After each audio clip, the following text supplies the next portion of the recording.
Assalamualaikum warahmatullahi wabarakatuh. Nama saya Muhammad Catur Putrajaya. Kali ini saya akan menyampaikan informasi apa saja dampak positif dan dampak negatif penjajahan di Indonesia. Hadirin pemirsa sekalian, kita semua tahu bahwa semua yang ada sekarang ini dibangun oleh sejarah. Negara kita sendiri sudah pernah dijajah oleh 6 bangsa dari penjajahan Belanda hingga Jepang. Sekurang-kurangnya sudah 5 abad bangsa kita menderita. Tapi tahukah pemirsa bahwa tidak semua kejadian pada masa penjajahan membawa dampak buruk?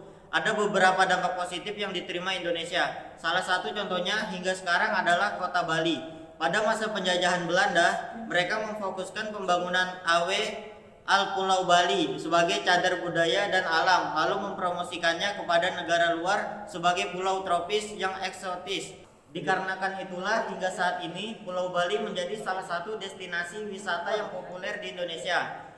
Nah, itu salah satunya. Untuk yang lain, oke, mari kita buka segmen ini dengan dampak positif penjajahan Belanda di Indonesia.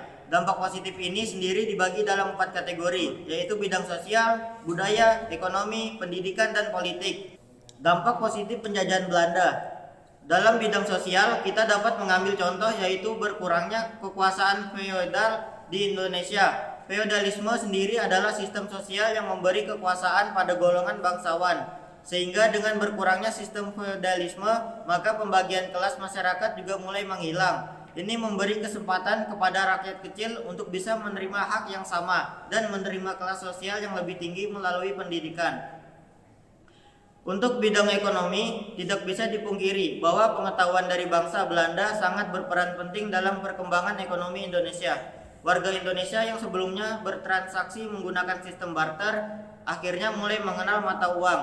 Pihak Belanda juga berperan penting dalam perkembangan transportasi di Indonesia, sehingga pendistribusian barang jauh lebih efisien. Dalam bidang pendidikan, sekarang dalam bidang pendidikan ini ternyata Belanda juga ikut memfasilitasi pendidikan bagi rakyat Indonesia. Dikarenakan kritikan dari bangsa Eropa lainnya sebagai penjajah yang tidak manusiawi, membuat Belanda mau tidak mau harus menyediakan fasilitas pendidikan kepada bangsa yang dijajahnya. Selain itu, hal ini juga dapat menguntungkan pihak Belanda. Dikarenakan Belanda bisa memenuhi kebutuhan akan tenaga kerja yang lebih terampil. Nah, ini terakhir dalam bidang politik, yaitu dalam bidang politik. Kita tahu dari penjelasan sebelumnya bahwa pada masa lampau masih banyak kerajaan berdiri di Indonesia. Nah, dikarenakan kendali Belanda terhadap kerajaan-kerajaan di Indonesia membuat lama-kelamaan kerajaan mulai kehilangan eksistensinya. Disertai dengan kesadaran Indonesia untuk bersatu, maka Indonesia mendeklarasikan kemerdekaannya dan menjalankan sistem politik yang lebih modern. Dampak negatif penjajahan Belanda. Nah, tadi merupakan dampak positif dari penjajahan Belanda, tapi kita juga tidak boleh lupa bahwa setiap penjajahan selalu membawa dampak negatif.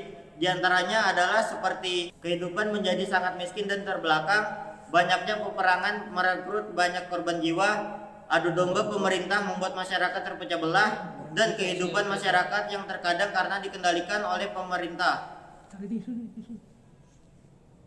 Nah, sekian saja dari saya menyampaikan informasi ini. Kurang dan lebihnya mohon maaf. Semoga kita semua dapat menghargai jasa para pendahulu kita. Terima kasih dan salam merdeka.